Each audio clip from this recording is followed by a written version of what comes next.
আসসালামু আলাইকুম ভিউয়ার্স। আজকে অনেক দিন পর আবার আমাদের গোয়াল ঘরে চলে আসলাম। তো আমাদের গরু এখন নাই বললেই চলে, মাত্র একটা বাছুর আছে।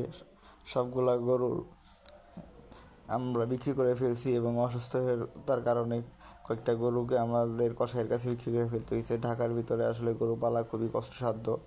এই বাছুরটাই আমাদের কাছে এখন শেষ অবলম্বন হিসেবে আছে। অনেকগুলো গরুর ভিতরে কিছু গরু আমরা গতবার কোরবানিতে বিক্রি করে ফেলার পর আর আমরা কোরবানির গরু উঠাই নাই। কিছু একটা সার বাচ্চাই আছে, আর গাভী ছিল দুইটা, গাভীগুলা ও বিক্রি করে ফেলছি। তো এই বাছুরটা আমরা রেখে দিয়েছিলাম দেখি এবার কোরবানিতে বিক্রি করার জন্য। তো এখনও বাছুরটা রেডি হয় নাই, দেখা যাক কি হয় কয়দিনে। এর জন্য আর ওয়েটটা মাপতেছি আসলে আর কতটুকু ওজন আছে।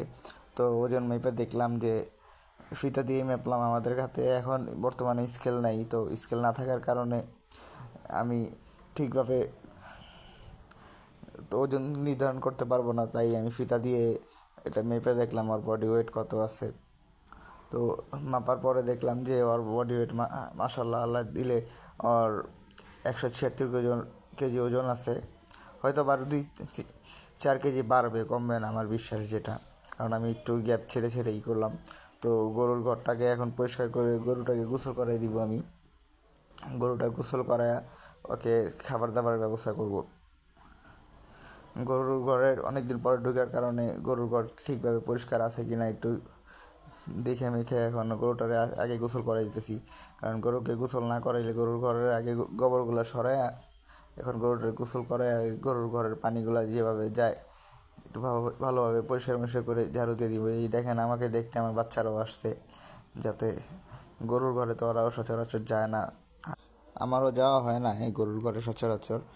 তাই আমি আজকে হঠাৎ গরুর ঘরে যেয়ে এখন গরুটাকে গোসল করাই দিলাম। গরুটা গোসল করায় ঘর ঘর পরিষ্কার করে ওকে খাবার দিব, যাতে এই কয়েকদিন আল্লাহর রহমতে ওকে একটু ভালোভাবে খাবার দিয়ে ওর শরীরটা দেখি একটু ফিটনেসটা ঠিক করতে পারি কিনা।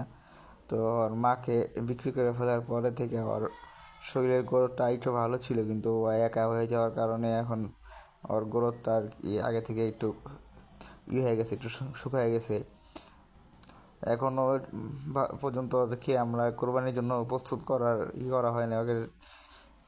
এখন গরমের জন্য ওকে আমরা একটু ঠান্ডা পানি দিলাম যাতে ওকে খায়া করতে পারে।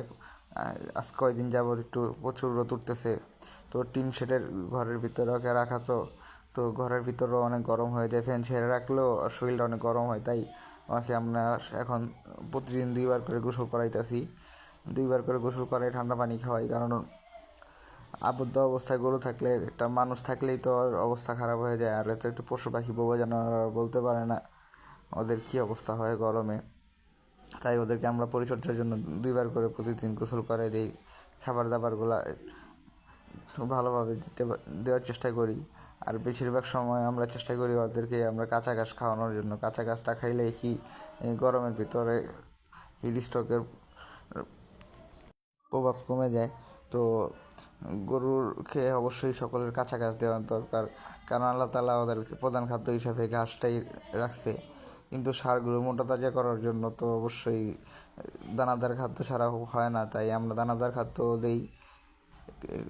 আমরা সচরাচর বেশি পরিমাণে কাঁচা ঘাস দিতে পারি না, যতটুকু সম্ভব আমরা চেষ্টা করি শহরের ভিতরে থেকেও ওদেরকে কাঁচা ঘাস দেওয়ার জন্য।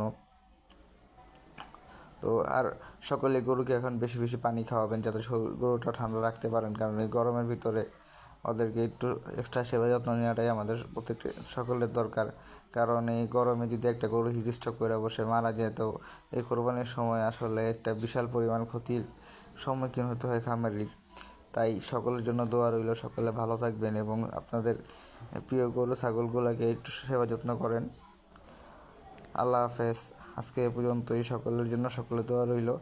এবং যাদের আমার এই ভিডিওটা ভালো লাগবে সকলে অবশ্যই আমার চ্যানেলকে সাবস্ক্রাইব করবেন।